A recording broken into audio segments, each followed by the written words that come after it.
Hello दोस्तों, are के mix entertainment channel पर आपका स्वागत है। दोस्तों, आज इस वीडियो में मैं आपको वर्ल्ड टेलीविज़न डे, जिसे वर्ल्ड टीवी डे बोल लीजिए क्योंकि टेलीविज़न को हम शॉर्ट फॉर्म में टीवी ही बोलते हैं।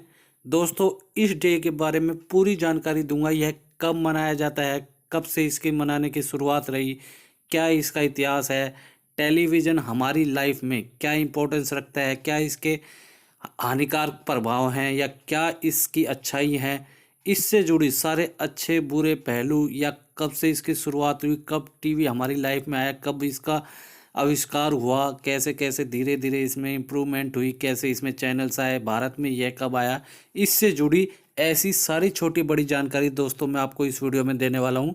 मगर दोस्तों, आगे बढ़ने से पहले यदि आप मेरे चैनल पर नए हैं तो सब्सक्राइब बटन को दबाकर मेरे चैनल को सब्सक्राइब करें और न्यू नोटिफिकेशंस के लिए बेल आइकन पर क्लिक करें ताकि आपको ऐसी ही वीडियोस टाइम टू टाइम और सबसे पहले मिल सके।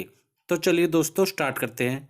दोस्तों, मेरा टीवी है अनमोल, खोल रहा है दुनिया की पोल। इसमें चैनल 1000, इसके बिन जीवन बेकार। सूचना क्रांति के इस युग में टेलीविज़न मानवीय जीवन में आमूल चूल परिवर्तन लाने में एक बड़ा माध्यम साबित हुआ है। दोस्तों, मैं आपको बता दूं कि वर्ल्ड टेलीविज़न डे पूरी दुनिया में, पूरे विश्व में 21 नवंबर को मनाया जाता है। दोस्तों, आज पूरी दुनिया पर टेलीविज़न का जादू छाया हुआ है। यह केवल मनोरंजन का सबसे सस्ता साधन ही नहीं है, बल्कि इसने शिक्षा, स्वास्थ्य देखभाल, व्यक्तिगत संबंधों, यात्रा आदि के संदर्भ में भी ज्ञान का भंडार खोल दिया है। यह संस्कृतियों व रीति रिवाजों के आदान प्रदान के रूप में उभरकर सामने आया है। आज टेलीविज़न विभिन्न आर्थिक और सामाजिक मुद्दों पर ध्यान केंद्रित करते हुए पूरे विश्व के ज्ञान में वृद्धि करने में मदद कर रहा है। वर्तमान में यह मीडिया की सबसे प्रमुख ताकत के रूप में उभरा है। इससे विश्व संकीर्ण हुआ है, मतलब बहुत छोटा हो गया है, क्योंकि हम अमेरिका की न्यूज़ हो चाहे कहीं की भी हो, एक सेकंड में हम उसके बारे में पता कर सकते हैं दोस्तों। और भूमंडलीकरण का असर दिखने लगा है। परिणाम स्वरूप हम सुदूर आयोजित हो रहे, मतलब बहुत दूर आयोजित हो रहे कार्यक्रमों का आनंद अब लाइव टीवी के जरिए घर बैठे लेने लगे हैं। बेशक टेलीविज़न तकनीक का एक पहलू है। तकनीक अपने साथ सकारात्मक और नकारात्मक दोनों परिणाम लेकर आती है।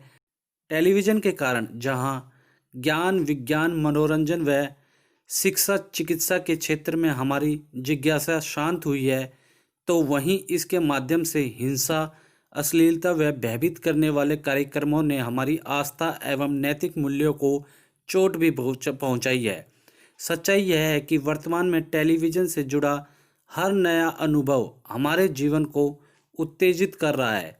दोस्तों, गौरतलब है कि टेलीविज़न की हमारे जीवन में बढ़ती भूमिका और इसके सकारात्मक व नकारात्मक पहलुओं पर चर्चा करने के उद्देश्य से 21 नवंबर को विश्व टेलीविज़न दिवस के रूप में मनाया जाता है। दरअसल टेलीविज़न के बढ़ते प्रभाव को देखते हुए संयुक्त राष्ट्र ने 17 दिसंबर 1996 को 21 नवंबर की तिथि को विश्व टेलीविज़न दिवस के रूप में घोषित किया था। संयुक्त राष्ट्र ने वर्ष 1996 में 21 और 22 नवंबर को विश्व के प्रथम विश्व टेलीविज़न फोरम का आयोजन किया। 1927 में फिलो टेलर फोर्सवर्थ नामक 21 साल के लड़के ने आधुनिक टेलीविज़न पर सिग्नल प्रसारित किया। दोस्तों, 1926 से लेकर 1931 तक कई असफलताओं के बाद टेलीविज़न में बदलाव होते रहे। 1934 आते आते टेलीविज़न पूरी तरह इलेक्ट्रॉनिक स्वरूप धारण कर चुका था। हालांकि इससे पहले 1908 में ही मैकेनिकल टेलीविज़न का आविष्कार हो चुका था। मैकेनिकल टीवी के बारे में बात करें तो यह रील वाली फिल्मों पर आधारित रहता था। इसके प्रसारण के लिए बंद कमरा चाहिए होता था और प्रोजेक्टर और रील की मदद से वीडियो दिखाई जाती थी। लेकिन फिलो का टीवी आज के मॉडर्न टीवी की शुरुआत थी। वो बात अलग है कि उस वक्त कलर नहीं, ब्लैक एंड वाइट तस्वीरें ही टीवी पर दिखती थी। 1927 में फिलो टेलर फोर्सवर्थ द्वारा टीवी का आविष्कार किए जाने के एक साल बाद अमेरिका में पहला टीवी स्टेशन शुरू हुआ। मतलब टेलीविज़न स्टेशन शुरू हुआ। सितंबर 1928 में जॉन बेयर्ड ने पहली बार मॉडर्न टीवी आम लोगों के सामने प्रसारित किया। जॉन बेयर्ड वही शख्स थे जिन्होंने मैकेनिकल टीवी का आविष्कार किया था। अगले 10 सालों तक टीवी मार्केट में नहीं आया।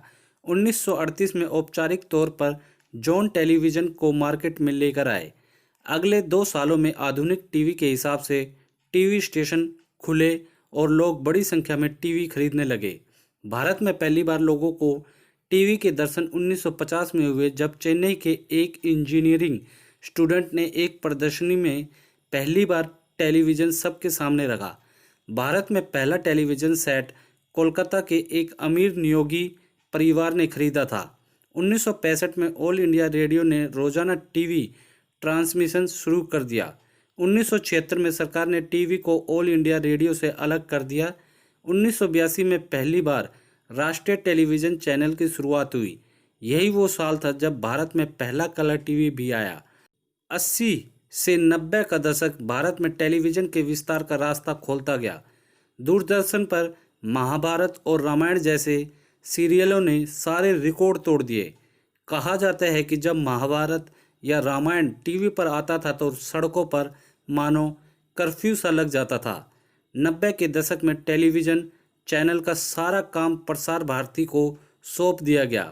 प्रसार भारती ने इसी दशक में दूरदर्शन के साथ साथ DD2 नाम से चैनल शुरू किया, जिसके बाद इसका नाम बदलकर DD मेट्रो कर दिया गया। 1991 में PV नरसिम्हा राव जब प्रधानमंत्री बने तो उन्होंने टीवी के विस्तार की शुरुआत की। इसके बाद प्राइवेट चैनलों की एंट्री हुई। प्राइवेट चैनलों को एक के बाद एक लाइसेंस मिलते गए और पिछले कुछ सालों में भारत में प्रसारित होने वाले चैनलों की संख्या 1000 के आसपास पहुंच चुकी है।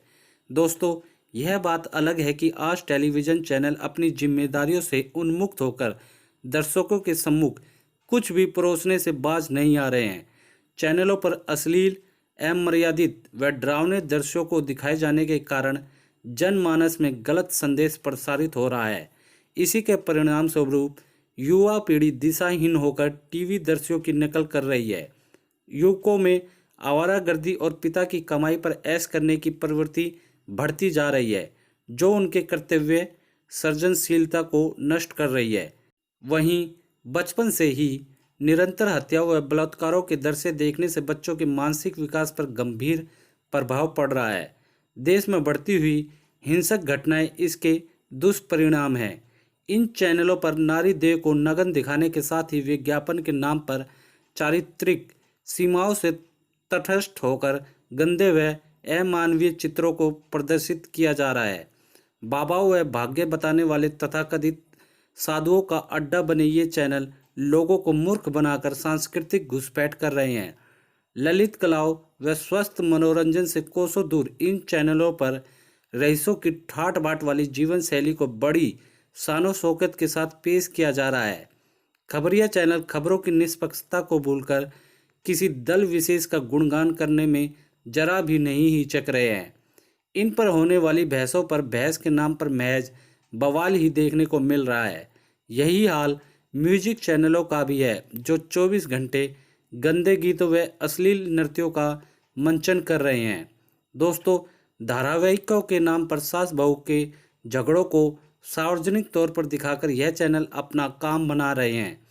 चैनलों पर हास्य व कॉमेडी शो में गंदे गंदे चुटकुलों का सहारा लेकर लोगों को हंसने पर मजबूर किया जा रहा है। इन पर प्रसारित होने वाले कार्यक्रम ना तो कोई स्वस्थ मनोरंजन प्रदान कर रहे हैं और न ही समाज को कोई शिक्षा या दिशा दे रहे हैं। धारावाहिकों के कथानक आम आदमी की जिंदगी तो क्या, उसके सोच से भी परे देखे जा सकते हैं। दोस्तों, व्यक्ति की नैतिक कमजोरी को बड़ी शान से महिमा मांडित किया जा रहा है। नाजायज संबंध, आवारागर्दी और करोड़ों अरबों का कारोबार इनका मुख्य विषय वस्तु है। चैनलों की आगे बढ़ने की अंधी प्रतिस्पर्धा व TRP की तृष्णा के चलते इन पर सर्वाधिक नैतिक व सांस्कृतिक मूल्यों की अवहेलना वाले दृष्टिपात हो रहे हैं। फैशन टीवी जैसे चैनलों को देखकर तो लगता है कि फैशन की परिभाषा ही बदल गई है। आज यदि हमारा देश भी पाश्चात्य राष्ट्रों का आधुनिकीकरण कर रहा है तो इसमें सबसे अधिक भूमिका इन चैनलों की है। ये चैनल हमारे पारिवारिक जीवन मूल्यों को काफ़ी हद तक कम कर रहे हैं। दोस्तों, इन चैनलों का उद्देश्य पाश्चात्य उपभोक्तावादी संस्कृति का प्रचार करना है, जो कि हमारे देश की सांस्कृतिक भावनाओं के प्रतिकूल है, जो भारत संस्कृति व संस्कारों के नाम पर सारे विश्व में अपनी अमिट छाप छोड़ता था। आज वही भारत इंडिया बनकर अपनी सांस्कृतिक मर्यादा व जीवन मूल्यों से परहेज करता जा रहा है। इन दिशाहीन टीवी कार्यक्रमों पर यदि समय रहते रोक नहीं लगाई गई तो हमारी सभ्यता और संस्कृति को काफ़ी हानि पहुंच सकती है। इन धारावाहिकों के निर्माता व निर्देशकों को यह ध्यान दिलाना जरूरी है कि अभिव्यक्ति की स्वतंत्रता का आशय मनमानी बिल्कुल भी नहीं है। टीवी पर हरदम तेज मिर्च मसाले वाले कार्यक्रमों का भोजन परोसने के स्थान पर अच्छे और संस्कारवादी कार्यक्रमों का नाश्ता भी तो परोसा जा सकता है। दोस्तों, निसंदेह टेलीविज़न के आविष्कार ने सूचना के क्षेत्र में एक क्रांति का आगाज़ किया है। चूँकि मीडिया ने वर्तमान में हमारे जीवन में इतना अधिक हस्तक्षेप कर दिया है कि हमें इसके महत्व के बारे में काफ़ी जानकारी नहीं मिल पाती। वर्तमान में हम इसके महत्व को नकार नहीं सकते हैं। हमें इसके महत्व को समझते हुए इसका व्यापक इस्तेमाल करना चाहिए, ताकि मीडिया की सूचना से संबंधित दुरुपयोग को रोका जा सके, साथ ही इसके प्रभाव को कम किया जा सके। विश्व के ऊपर टेलीविज़न के प्रभाव को देखते हुए इस दिन की महत्ता का प्रभाव बढ़ा है। टेलीविज़न को जनता को प्रस्तावित करने में एक प्रमुख साधन के रूप में स्वीकार किया गया है। दुनिया की राजनीति के ऊपर इसके प्रभाव और इसकी उपस्थिति को किसी भी रूप में अस्वीकार नहीं किया जा सकता है, लेकिन साथ में यह भी माना जा रहा है कि इसके नकारात्मक प्रभाव भी दृष्टिगत होते रहे हैं। दोस्तों, इसके नकारात्मक प्रभाव को रोकने और गलत संस्कृति पर रोक लगाने के लिए इसके ऊपर कुछ कानूनी प्रतिबंध भी आरोपित किए जाने चाहिए।